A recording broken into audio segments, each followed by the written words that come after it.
When life gives you lemons... Oh wait, but before that, let's rewind a little bit.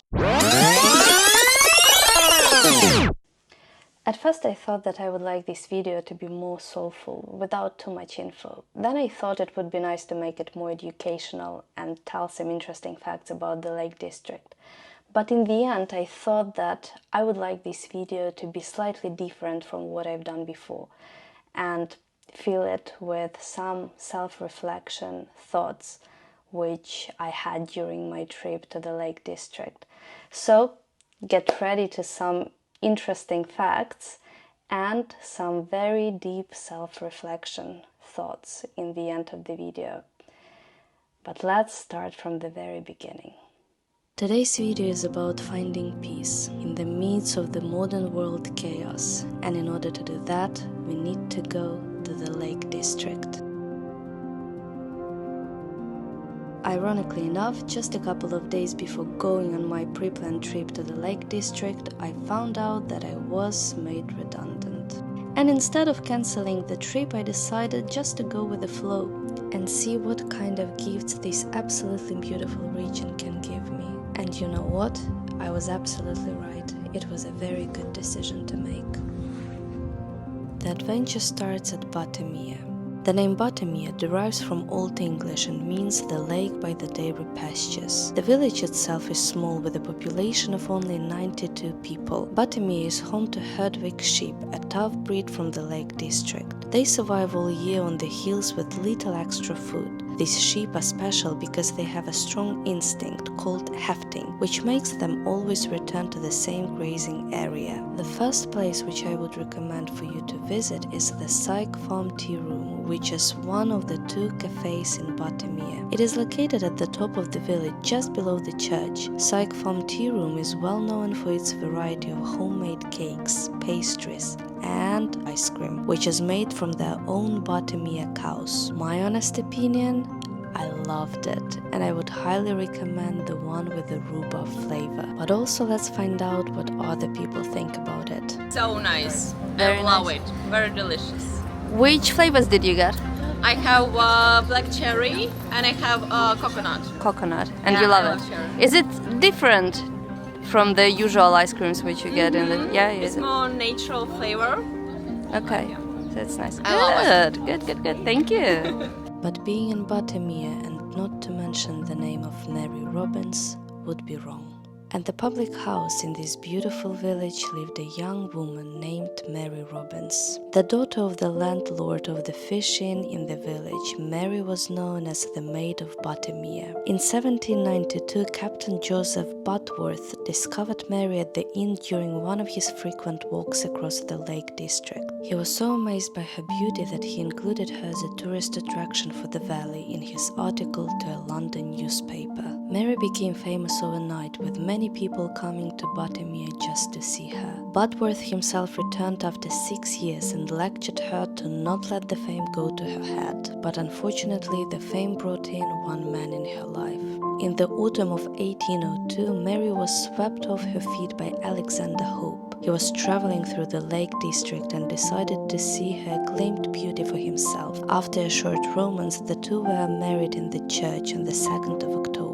Just a few days after the wedding, Mary's husband was summoned to Keswick for non-payment of bills. Once in the town, he was accused of stealing Alexander Hope's identity, forging checks, and of being a thief and a liar. Mary was devastated to hear that her beloved husband was a liar and that he already had a wife and a child. Later on in her life, she married again and moved to the north of Cumbria, where she lived out the rest of her days as a wife of a local farmer. From Bami, the road took us to the hiking trails around the valley. This time I was traveling with a group of people, and honestly speaking, being able to share this experience with others gives a very heartwarming feeling. There is an interesting hiking custom of trying to make a hill even higher by putting some rocks on top of each other, and that's exactly what we did. And whilst enjoying the views of the lakes, the rocky path kept on taking us further up. I'm literally feeling like Frodo from The Lord of the Rings, climbing the Mount Doom to destroy the ring. But eventually the rocky path brought us to a small shelter. The tiny remote shelter was originally built as a cottage for workers at the slate mine on Fleetwith Pike. But don't underestimate its size. It can actually accommodate a couple of people to sleep comfortably on the raised bench, and potentially a third person on the floor. And it also includes a stove for warmth and even Wi-Fi. But the cherry on the top is the view, which you wake up to.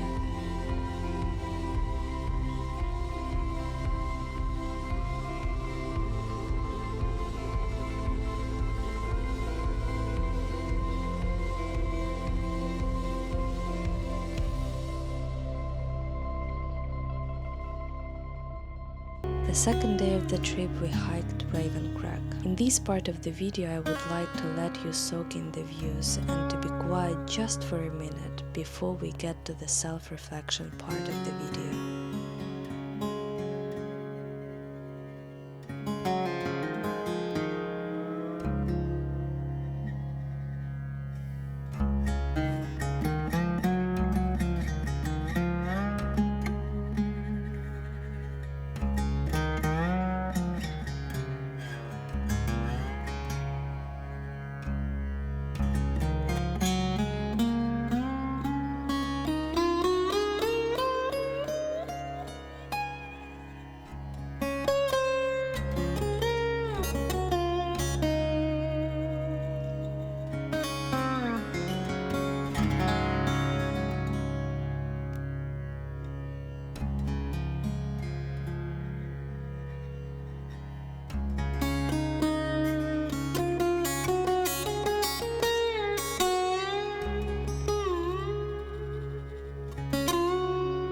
After the hike we traveled on Cracks or Starbucks.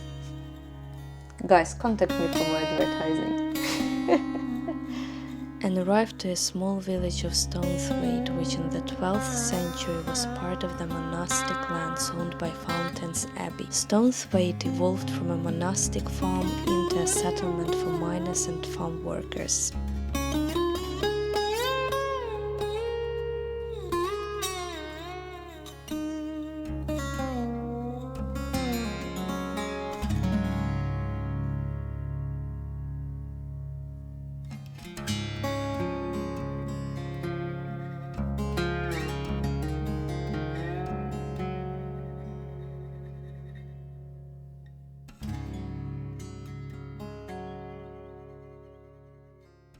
As Seneca once said, every new beginning comes from some other beginning's end. And while wandering around the Lake District, I realized that some of the hikes are more difficult than the others. And the same thing happens in life. When there is a challenge, it is only for taking you to a brand new level. And if you have two paths ahead of you, choose the hard one over the easy one, because that's how you can grow into a new version of yourself. In the reality, you are always capable of much more than you think. But to get to that point, you need to put yourself in an unknown environment that is beyond your comfort zone. But remember that life happens wherever you are, whether you make it or not. And I guess it's better to make it.